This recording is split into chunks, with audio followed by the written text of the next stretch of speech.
Good afternoon.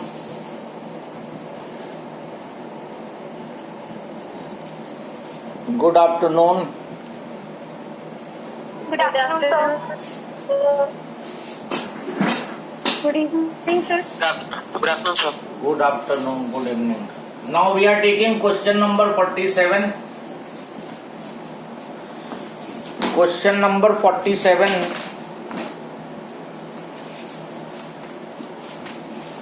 Generally it comes in examination as such.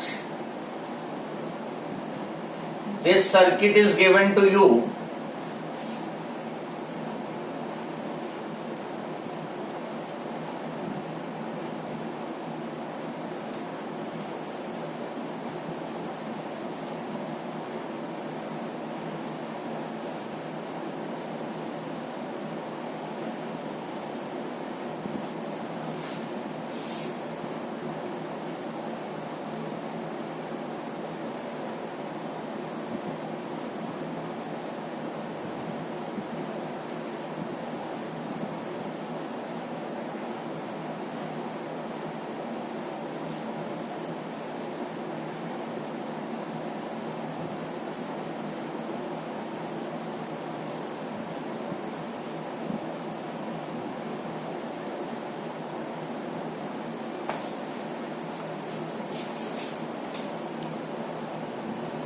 This question is given.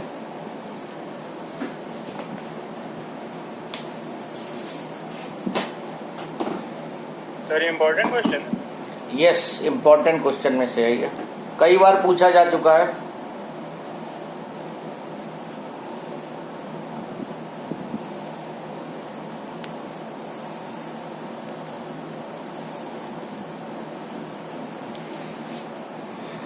Question is, find first part current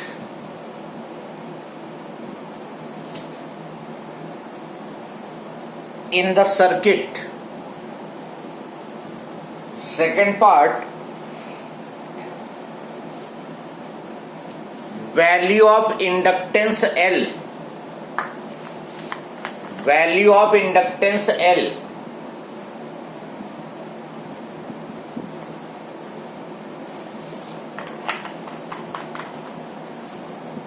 Third part,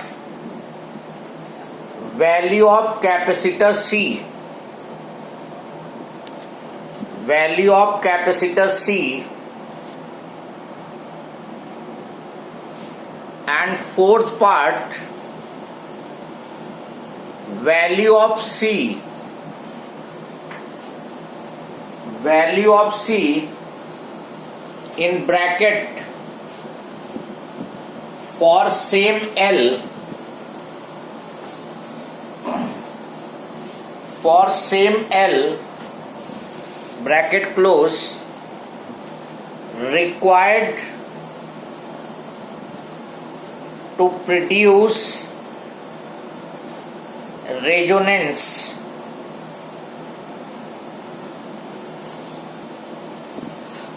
So now if you see the circuit, in this circuit R, C and L, the three are connected in series. R, L and C are connected in series and an alternating voltage of 220 volt 50 hertz is applied. Sir parallel में हो सकते हैं कभी?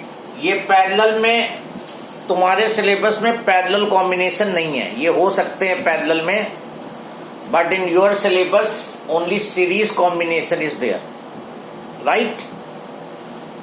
ये parallel में भी होते हैं, लेकिन यहाँ पे तुम्हारे पास एसी सर्किट में केवल सीरीज कॉम्बिनेशन लेना है. तो ये तीनों सीरीज में है और यहाँ ये वोल्टमीटर लगा हुआ है और ये वोल्टमीटर की रीडिंग इस रेजिस्टेंस के क्रॉस वोल्टेज बता रहा है. इस रेजिस्टेंस के एंड्स के क्रॉस जो वोल्टमीटर रीड कर रहा है 65. So we are is 65 volt. voltage across resistance is 65 volt. Then come here, ये वोल्ट मीटर कैपेसिटर के क्रॉस लगा है, सो 415 वोल्ट इसकी रीडिंग है. तो 415 volt is the voltage across capacitor. ये कैपेसिटर के क्रॉस की वोल्टेज हुई. और ये जो वोल्ट मीटर है ये इंडक्टर के क्रॉस लगा हुआ है, सो ये VL को रीड करेगा, voltage across inductor coil, that is reading is 204 volt. And पहले पार्ट में you have to find the current in the circuit. Now as they are connected in series, current will be same in the circuit. पूरे circuit में same current flow करेगी as all the three components are connected in series. तो जरा इन दोनों point के बीच में आओ. You know VR, you know R, you have to find. तो VR का फॉर्मूला होता है I into R.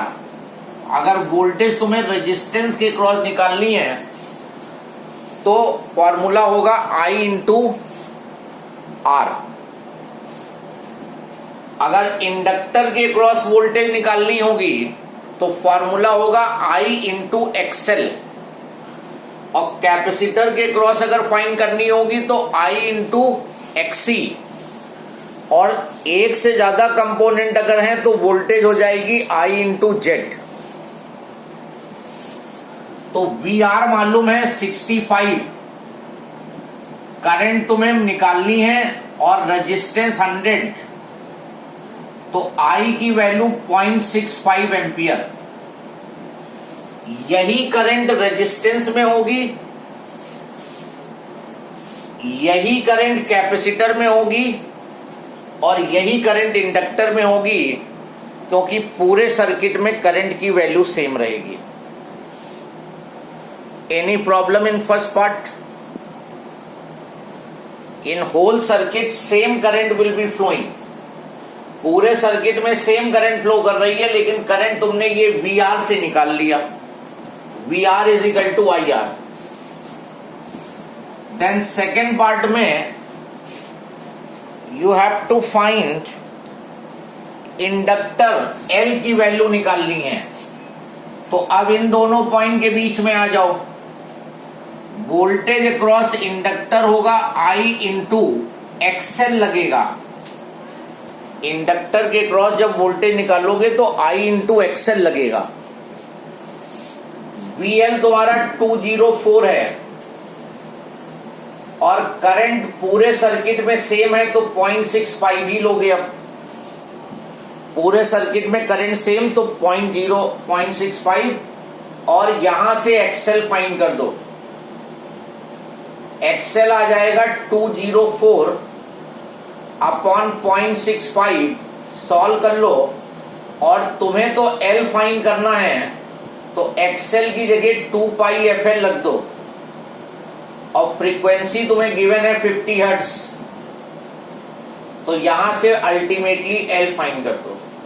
चलो फाइंड करो L और उसके बाद थर्ड पार्ट अटेम्प्ट करो.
एल की वैल्यू कैलकुलेट हो गई.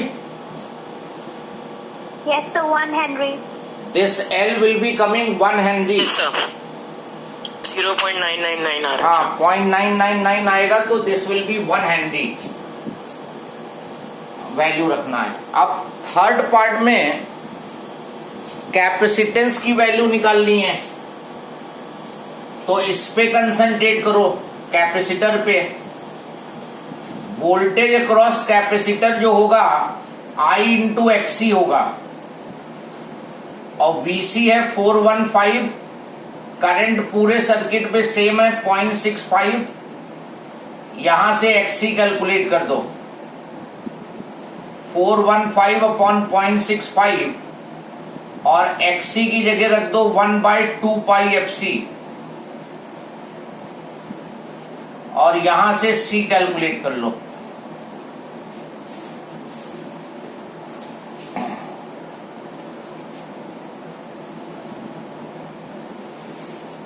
So 5 into 10 to the power minus 6 farad.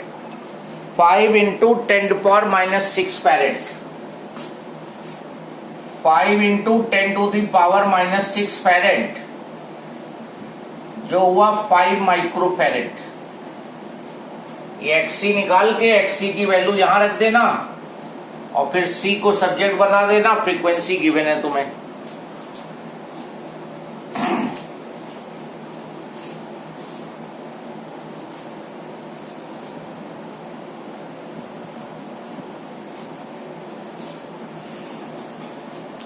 उसके बाद फोर्थ पार्ट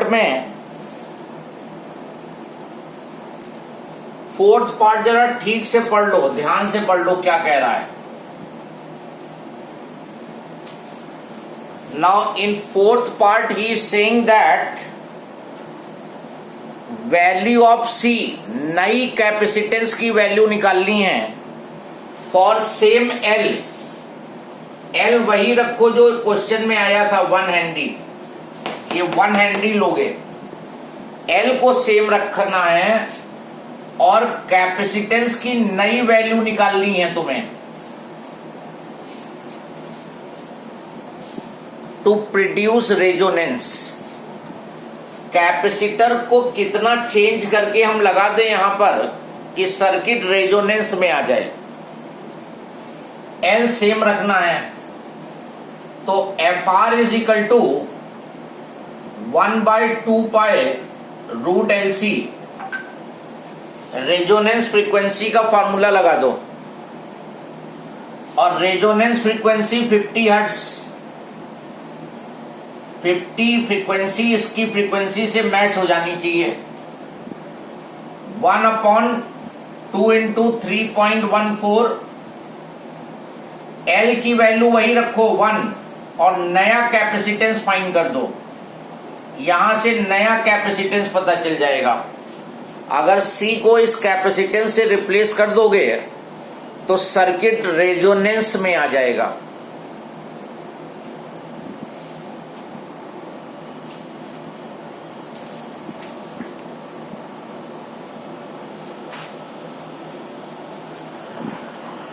सर क्वेश्चन 63 समझा दीजिए. अभी समझाता हूं.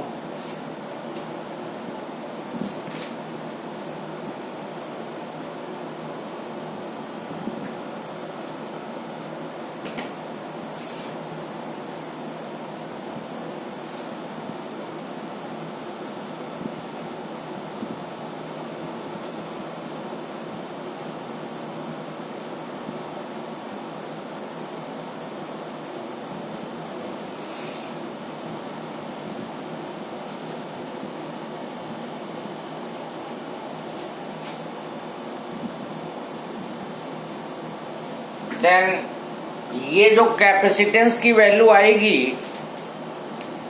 दैट विल बी 10 माइक्रोफैरेड आएगी. ये आंसर 10 माइक्रोफैरेड आना चाहिए.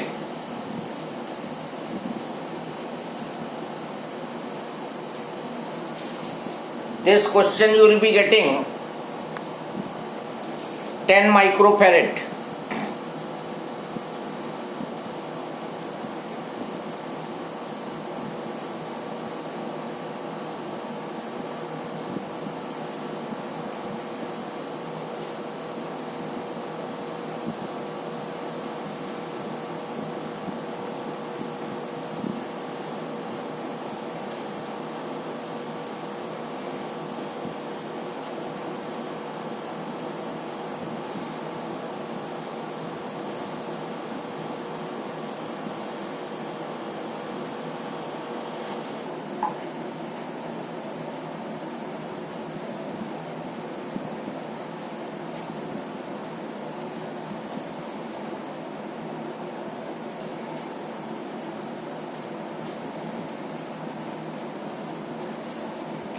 क्वेश्चन नंबर 63 रीड करो, सर व्हाट्सएप पे भेज दिया हमने। यस सर यस प्रखर। सर ये बता दी कि जब वोल्टेज करंट के फेज में होता है तो रेजोनेंस क्यों होती है? वोल्टेज और करंट फेज में है, सेम फेज। सेम फेज में वोल्टेज और तो करंट resonance क्यों? रेजोनेंस के टाइम पे हो जाती है। LCR circuit, if you are taking LCR circuit, अगर रेजोनेंस में है तो वोल्टेज और Yes, करंट सेम फेज में हो जाएंगे, क्योंकि Yes, sir, क्यों? क्योंकि VL और VC इक्वल हो जाएंगे। XL और XC बराबर हो गए रेजोनेंस में। हाँ सर। तो I into XL, I same है, I इंटू एक्सएल और I इंटू XC भी सेम हो गए। क्वेश्चन ये है कि at the time of resonance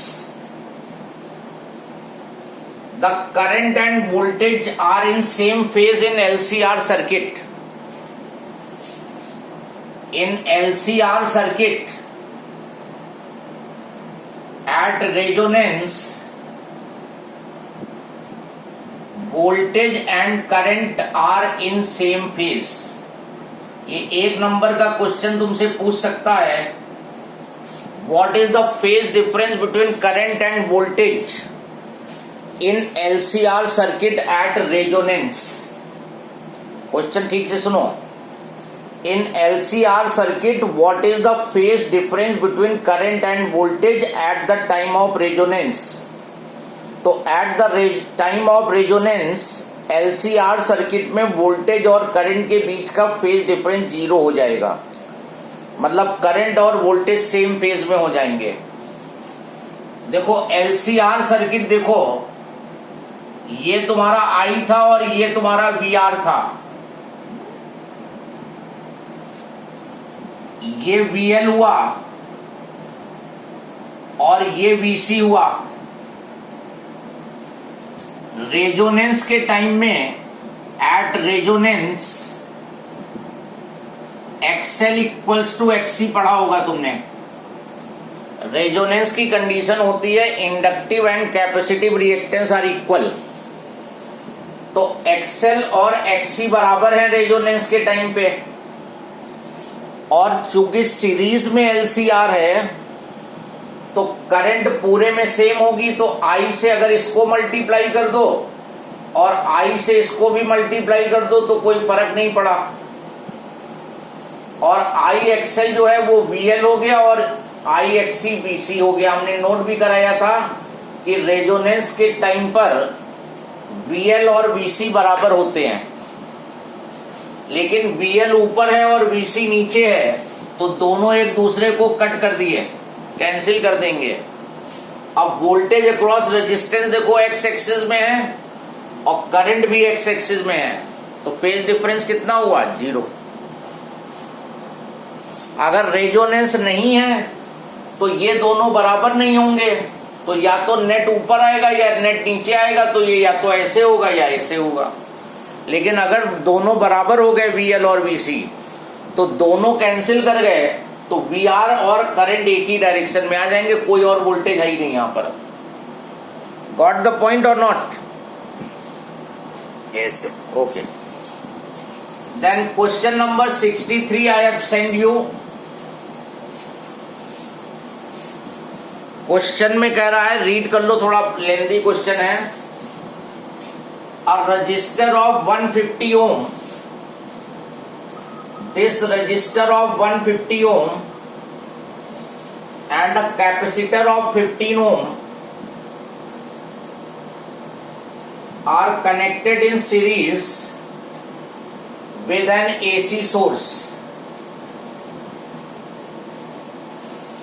The peak value of current is 0.20, I naught is 0.20 ampere, average power consumed in the circuit निकालना है तुम्हें।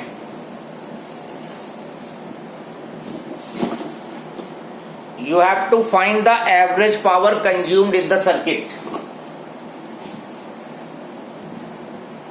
तो एवरेज पावर कंज्यूम का फॉर्मूला होता है VRMS IRMS cos phi. Now in this question you are given peak value.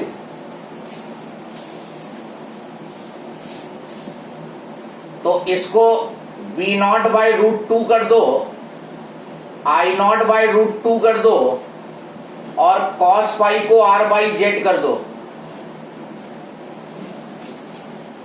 ये circuit है RC circuit. cos phi का जनरल फॉर्मूला होता है R बाई Z और इसको पीक में बना लिया. P एवरेज B को लिख सकते हैं I इंटू जेड.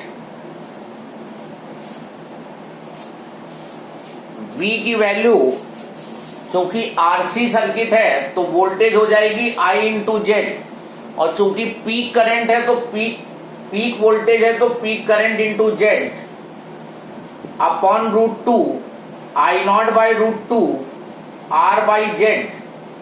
ये जेड और जेड कैंसिल हो गया. I0 square upon 2 into R apply कर दो. अब केवल वैल्यू पुट कर दो, आंसर आ जाएगा. I0 तुम्हें दिया है ये, R की वैल्यू दी है ये 150. ठीक से चेक कर लो. कोई कंफ्यूजन हो, कोई डाउट हो तो बताओ.